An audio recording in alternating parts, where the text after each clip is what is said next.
Selamat siang, Anda sedang menyaksikan live event bersama saya, Siska Mawaski.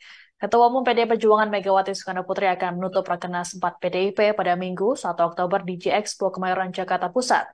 Ketua DPP PDIP Said Abdullah mengatakan, para kader diminta untuk menaati keputusan akhir dari Ketua Umum Majelis soal Pilpres. Said memastikan Ganjar Pranowo tetap akan diusung sebagai capres oleh PDIP. Hal ini sekaligus mematahkan anggapan soal wacana duet antara Prabowo Subianto dengan Ganjar Pranowo. Adapun Rakernas PDIP akan resmi ditutup oleh Megawati pada pukul 1 siang. Said mengatakan fokus PDIP adalah memuliakan petani dan nelayan bila Ganjar menang jadi presiden.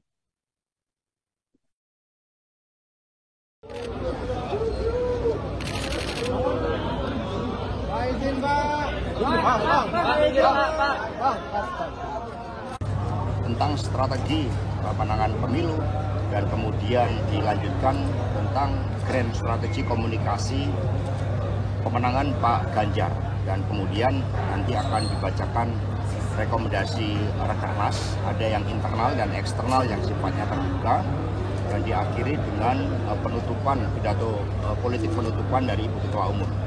Namun sebelumnya juga akan diluncurkan program Megawati Fellowship. Ini untuk memberikan beasiswa bagi para mahasiswa khususnya S2 dan S3 yang akan melakukan penelitian ya, terkait dengan Bung Karno, Ibu Mega, PD Perjuangan, juga keberhasilan Pak Jokowi, sehingga seluruh hal-hal yang sangat fundamental terkait dengan kepemimpinan yang dibangun sejak Bung Karno, Ibu Mega, Pak Jokowi, dan ke depan Pak Ganjar Pranowo nanti melalui suatu kajian ilmiah yang sangat berguna, termasuk di dalam menyusun pola pembangunan semesta berencana. Megawati Fellowship ini bisa diikuti termasuk oleh teman-teman pers yang mau mengambil studi S2 maupun S3 dengan topik-topik tesis dan disertasi yang nantinya akan ada juga ahli dari Balitbang di bawah pimpinan Pak Heri Ahmadi dan juga Pak Sony Keraf yang akan menyampaikan. Ada pertanyaan?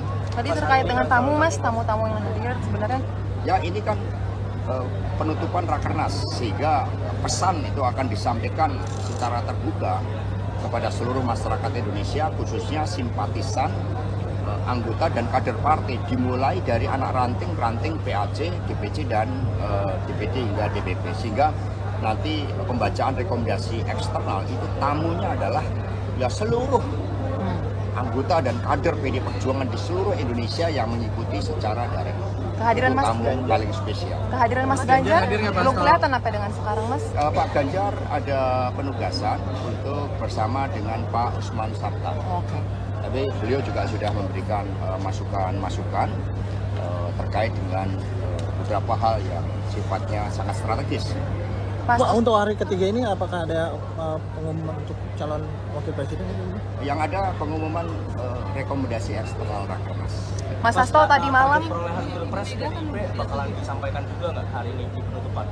Karena target itu kan sifatnya dinamis, meskipun di dalam arahan tertutup Ibu Megawati Soekarno Putri sudah disampaikan target pemilu presiden dan pemilu legislatif, namun nantinya secara dinamis akan terus setelah ketahuan dan dipastikan siapa saja calon presiden dan wakil presiden. Tentu saja ya target kemenangan, karena itulah spirit yang dibangun, target kemenangan pemilu legislatif, target kemenangan pemilu presiden, agar kepemimpinan kesinambungan dengan Pak Jokowi itu dapat dilanjutkan. Mas Hasto tadi malam Pak Oso ada bilang kalau misalnya untuk tim Ganjar akan ada partai yang bergabung, dikonfirmasi bener nggak sih? Ini omongan dari Pak Oso. Ya, insya Allah. Mas, kemarin Mas Hasto juga sempat bilang kalau Mas Gibran itu udah melaporkan dia dilirik oleh kubunya Pak Prabowo sebagai cawapres. Itu boleh dikasih tahu nggak sih Mas, melaporkan itu seperti apa sih detailnya? Ya, Mbak Puan juga menyampaikan ikut melirik juga. Oh, ya. Berarti nggak mau kalah ya dari PDIP juga pengennya.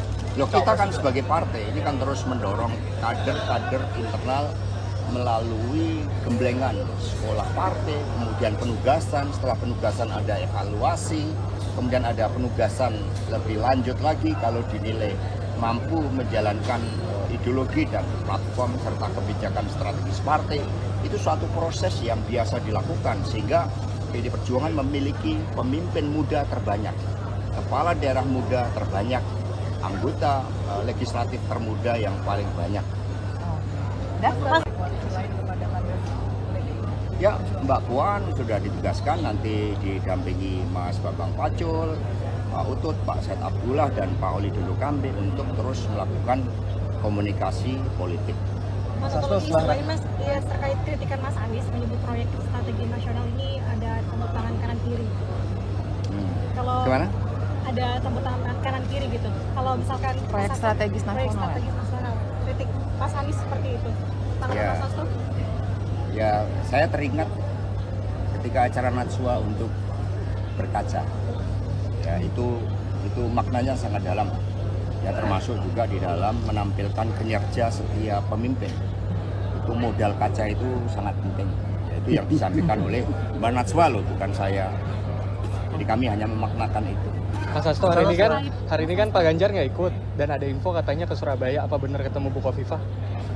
Ya, tadi malam ke Surabaya. Ya, Itu agendanya apa, Mas Hasto? Ada penugasan itu? Bertemu rakyat Penugasannya apa? dan bertemu dengan orang-orang yang khusus dan spesial. Oh.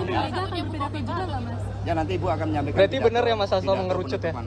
Betul, tadi malam Pak Ganjar ke Surabaya bahkan sempat menikmati bebek goreng Surabaya yang enak sekali. Berarti sudah ada satu nama ya, Mas? Mas, Mas nanti Bu Mega ada rencana ketemu Pak Prabowo nggak, Mas?